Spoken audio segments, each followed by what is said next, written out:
فائدہ نہیں اٹھا سکے. اس پہ بات کریں گے. انور رضا صاحب, کچھ اس کا سیاسی پہلو ہے, اس کی طرف بھی بات کرتے ہیں, کیونکہ یہ سب سیاست کے ساتھ جڑا ہوا ہے اور ہمارے ملک میں سیاسی استحکام ہونا وقت کی عام ضرورت ہے. بدقسمتی سے ہمارا سیاسی کلچر رہا ہے, فیصلے ہمارے جب حق میں آتے ہیں تو ہم بولتے ہیں جی سب اچھا, عدالتیں بھی بہت اچھی, اسٹیبلشمنٹ بھی بہت اچھی, لیکن جب فیصلے ہمارے خلاف آتے ہیں اور وہ آئین کے مطابق فیصلے آتے ہیں, رولز کے مطابق فیصلے آتے ہیں اور وہ ہمارے من پسند فیصلے نہیں ہوتے, تو پھر ہم تنقید کے نشتر اور برسا دیتے ہیں. یعنی ہم بے تحاشا یہ بھی نہیں دیکھتے کہ اس میں ہماری ساورینٹی, ہماری انٹیگریٹی کمپرومائز ہونے جا رہی ہے, اس میں ہماری سیلف رسپیکٹ کمپرومائز ہونے جا رہی ہے, کیونکہ یہ پوری دنیا یہ تماشا دیکھتی ہے. دیکھیے ڈاکٹر صاحب, ہمارے ہاں ایک کلچر ڈیولپ ہو چکا ہے کہ اگر تو فیصلہ ہمارے حق میں ہے تو ہم اسے اپریشیٹ بھی کریں گے, اور اگر ہمارے خلاف ہے تو ہم اس پہ تنقید کریں گے. انفارچونیٹلی اگر دیکھا جائے تو اداروں کو بھی اب خود کو بہتر کرنے کی ضرورت ہے, کیونکہ جب آپ کا فیصلہ ہے اس کی اہمیت اس لیے اب بڑھ گئی ہے کہ وہ وقت بڑا امپورٹنٹ ہے. اس وقت آپ کو پتہ ہے پنجاب میں ضمنی انتخابات ہیں 17 کو, اور اس وقت جو سپریم کورٹ کا ڈیسیژن آیا ہے اس کو لوگ اس لیے کرٹیسائز کر رہے ہیں کہ شاید یہ اس الیکشن پر اثر انداز ہونے کے لیے یہ فیصلہ دیا گیا ہے.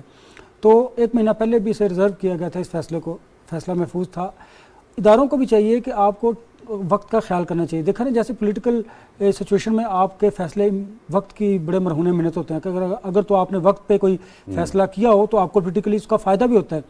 اس لیے اس پر تنقید کی جا رہی ہے. میں سمجھتا ہوں کہ یہ وقت بڑا لیکن ٹائمنگ کے حوالے سے اگر ہم بات کریں, انور رضا صاحب آپ کی بات بالکل درست بھی ہے. جب پنجاب کے اندر یہ مارکا چل رہا تھا, آپ کو یاد ہوگا, اور جب سپریم کورٹ کے اس لارجر بینچ کے پاس یہ خود نوٹس انہوں نے لیا تھا, لارجر بینچ تشکیل دیا تھا, تو ان دنوں میں بھی یہ آئین شکنی ہو چکی تھی اور اس میں کافی ڈیلے ہوا تھا, تو ڈیفینیٹلی اس سے بھی تو نقصان پہنچا تھا. لیکن عدالتیں جو ہیں وہ تو اپنے وقت کا تعین کرتی ہیں اور وقت پر ہی فیصلے دیا کرتی ہیں. دیکھیے یہ اس لیے اس کو پولیٹیسائز کیا جا رہا ہے کیونکہ الیکشن کا دور ہے, اور آپ کو پتہ ہے یہ کتنا ٹف الیکشن ہے پنجاب میں جو ضمنی انتخابات ہو رہے ہیں, اور اس میں ریس لگی ہوئی ہے کہ کس نے زیادہ نشستیں حاصل کرنی ہیں. اور جو حکمراں جماعت ہے ہمیشہ اس پر الزامات عائد کیے جاتے رہے ہیں, وہ اپوزیشن کی جانب سے, میڈیا کی جانب سے اور عوام کی جانب سے. آپ کو پتہ ہے ہمارے ہاں یہ بڑا کلچر ڈیولپ ہوتا جا رہا ہے کہ آپ تنقید کرنا بڑا آسان ہے, اور اداروں کو تو خیر نشانہ بنانا بہت ہی آسان ہوتا ہے. میں سمجھتا ہوں کہ اداروں کو بھی اب اپنے آپ میں بہتری لانے کی ضرورت ہے, وہ اس سینس میں کہ دیکھیے ٹائمنگ واقعی میٹر کرتی ہے. دیکھیے اپوزیشن کو اس لیے موقع ملا کیونکہ انتخابات بالکل سر پہ تھے, اور آپ اس کو ریلیف کے ساتھ جوڑ سکتے ہیں. اور یہ ایک الزام ہے, اب اگر کوئی اپوزیشن کو سیٹیں اگر اس کی جو مطلوبہ نتائج ہیں اس کے مطابق نہیں ملتی تو ڈیفینیٹلی اس ڈیسیژن پہ وہ تو پہلے سے ہی آلریڈی چیف الیکشن کمشنر جو اپنا منتخب اور ایک کنسنسس جس میں ہم نے دیکھا تھا اس پہ تنقید کر رہے ہیں. الیکشن کمیشن کے کچھ فیصلے آئے جس میں حمزہ شہباز کو نوٹس جاری کیا گیا, پھر کچھ ڈی سیٹ ہوئے, ان پر بڑا اپریشیٹ بھی ان کو کیا گیا, لیکن جو ہی ان کی مرضی کے خلاف, وہ تو پہلے سے ہی اپوزیشن اس چیز کے لیے تیار ہے کہ نہیں جی دھاندلی ہو رہی ہے. دوسری جانب کہتے ہیں ہم 20 کی 20 نشستیں جیت جائیں گے. ڈاکٹر صاحب اس میں یہ دیکھیے کہ چیف الیکشن کمشنر کو کس طرح تنقید کا نشانہ بنایا جاتا رہا, اب بھی ان کو بالکل کرٹیسائز کیا جاتا ہے. فارمر جو پرائم منسٹر ہے عمران خان صاحب, وہ اداروں کی بقا کی بات کرتے ہیں, اداروں کی مضبوطی کی بات کرتے ہیں, تو پھر اسے پریکٹیکل بھی ہونا چاہیے. آپ کو پھر اپنی تقاریر میں, اپنے جلسے جلوسوں میں لوگوں کو جو آپ میسیج دیتے ہیں یہ بڑا امپورٹنٹ ہوتا ہے. دیکھیں کہ اب آپ نوجوان نسل کو کیا دے رہے ہیں کہ کیا ہمارے ادارے بالکل پولیٹیسائز ہوئے ہیں. یہ ایک میسیج ہے. آپ دیکھیں فارمر پرائم منسٹر رہ چکے ہیں, آپ کو ٹھیک ہے اگر آپ کو کسی ادارے سے کوئی تکلیف ہے, کوئی شکایت ہے, تو آپ اس کا آئینی اور قانونی راستہ اختیار کیجیے جو آئین پاکستان آپ کو حق دیتا ہے. اگر آپ اس طرح سرے بازار ان اداروں پر تنقید کریں گے, آپ لوگوں کو یہ میسیج دیں گے, اداروں کو آپ کہتے تھے کہ ہم ایک پیج پر ہیں, آپ ان کو تنقید کریں گے, آپ نوجوان نسل کو یہ میسیج دیں گے کہ اداروں کی بات ہی سننی. آپ کو یاد ہوگا جب former prime minister Imran Khan نہیں آئے تھے اقتدار میں, تو آپ کو یاد ہے اسی پی ٹی وی پر حملہ بھی کیا گیا تھا, اور سول نافرمانی کی تحریک چلانے کی بات کی گئی تھی, پارلیمنٹ کی سینٹیٹی کو کس طرح بالا کیا گیا تھا. یہ ساری چیزیں یاد ہے. یہ جو کلچر ڈیولپ ہوتا جا رہا ہے یہ ہمارے ملک کی جو بقا ہے اس کو جڑوں کو کھوکھلا کر رہا ہے. دیکھیے میں نے کہا نا کہ آپ اداروں پہ تنقید کیجئے, کوئی آپ کو اس سے نہیں روکتا, لیکن آپ کو اس تنقید کے دائرہ کار کو ایک لمٹ تک محدود رکھنا چاہیے. دیکھیے آپ کو آئین اور قانون کا دروازہ کھٹکھٹانا چاہیے. ہاں اگر آپ کو انصاف نہیں ملتا پھر آپ عوام کی عدالت میں جائیے اور بتائیے عوام کو کہ میں سپریم کورٹ گیا تھا, میں آئین پاکستان کی شک کے تحت میں نے یہ کام کیا, لا کنٹری کا یہ کہتا ہے. اگر آپ ان تمام چیزوں کو بالائے طاق رکھتے ہوئے